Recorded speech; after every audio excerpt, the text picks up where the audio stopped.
Hello दोस्तों, स्वागत है फिर से आपका हमारे ज्ञानपुर अड्डा 24 पे। तो आज की इस क्लास में हम लोग प्रैक्टिस सेट नंबर 19 को करने वाले हैं, जो हम लोग डेली एसएससी एमटीएस हवलदार के लिए प्रैक्टिस सेट नंबर कर रहे हैं। उसमें हम लोग प्रैक्टिस सेट नंबर 18 तक कंप्लीट कर लिए हैं। तो आज हम लोग प्रैक्टिस सेट नंबर 19 को करने वाले हैं, जिसमें जीके जिसका प्रश्न कर रहे हैं, पिछले वर्ष का पूछा हुआ सारे प्रश्न कर रहे हैं इसमें।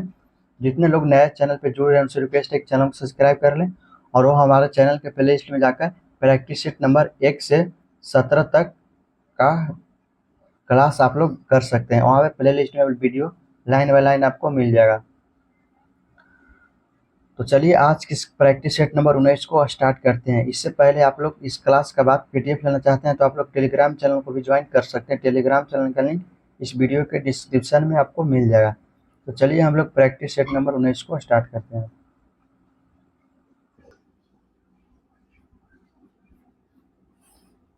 पहला प्रश्न है, मुल्कराज आनंद जो है वह किसके लेखक हैं?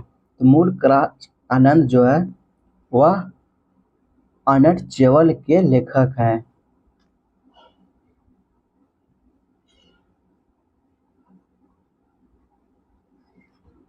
कौन 1827 में एक सूत्र प्रकाशित करने के लिए प्रसिद्ध था जो विद्युत धारा प्रतिरोध और वोल्टता के बीच गणितीय संबंध दर्शाता है?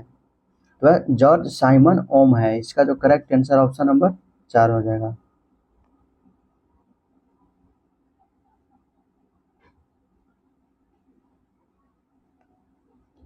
समुद्री डकैती विरोधी विधेयक 2022 के संबंध में निम्नलिखित में से कौन सा कथन सत्य है? तो इसमें जो कथन दिया हुआ पहला कथन है, संसद ने दिसंबर 2022 में समुद्री डकैती विरोधी विधेयक 2022 को राज्यसभा से मंजूरी दे दी थी। तो ये जो है बिल्कुल करेक्ट कथन है। अगला दूसरा कथन है, यह अधिनियम भारतीय अधिकारियों को खुले समुद्र में समुद्री डकैती के खिलाफ कार्रवाई करने में सक्षम बनाता है। ये भी कथन जो है बिल्कुल सही है, सक्षम बनाता है। नेक्स्ट कथन है, यह विशिष्ट आर्थिक क्षेत्र से पूरे समुद्र पर लागू होता है जो भारत के समुद्र तट से 500 समुद्री मील से ऊपर है। ये जो है कथन गलत है। नेक्स्ट है, अधिनियम समुद्री डकैती को किसी निजी जहाज या विमान के चालक दल या यात्रियों द्वारा निजी उद्देश्यों के लिए जहाज, विमान या व्यक्ति के खिलाफ हिंसा, हिरासत या विनाश के किसी भी अवैध कार्य के रूप में परिभाषित करता है। तो बिल्कुल करता है, कथन जो है सही है। तो इसमें जो कथन दिया हुआ है कौन कौन सही कथन है? पहला, दूसरा और चौथा कथन जो है सही है। पहला, दूसरा और चौथा जो है, पहला, दूसरा, चौथा ऑप्शन नंबर 2 में है। इसका जो करेक्ट आंसर हो जाएगा ऑप्शन नंबर 2। नेक्स्ट है, ताजमहल के मकबरे की रूपरेखा किसके द्वारा तैयार की गई थी? तो ताजमहल के मकबरे की जो रूपरेखा है वह उस्ताद अहमद लाहौरी द्वारा जो है तैयार की गई थी।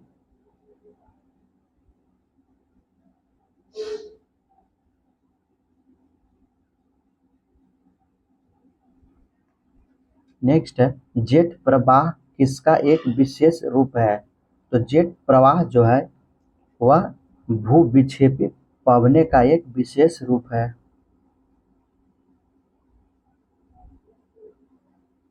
कर्नाटक की रानी मचैया को कर्नाटक और कर्नाटक के बाहर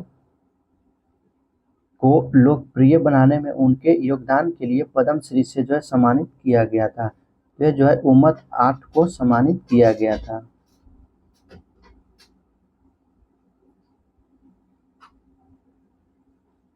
विश्व का सबसे बड़ा ऊंट मेला निम्नलिखित में से किस शहर में आयोजित किया जाता है? तो विश्व का सबसे बड़ा ऊंट मेला जो है वह पुष्कर शहर में आयोजित किया जाता है।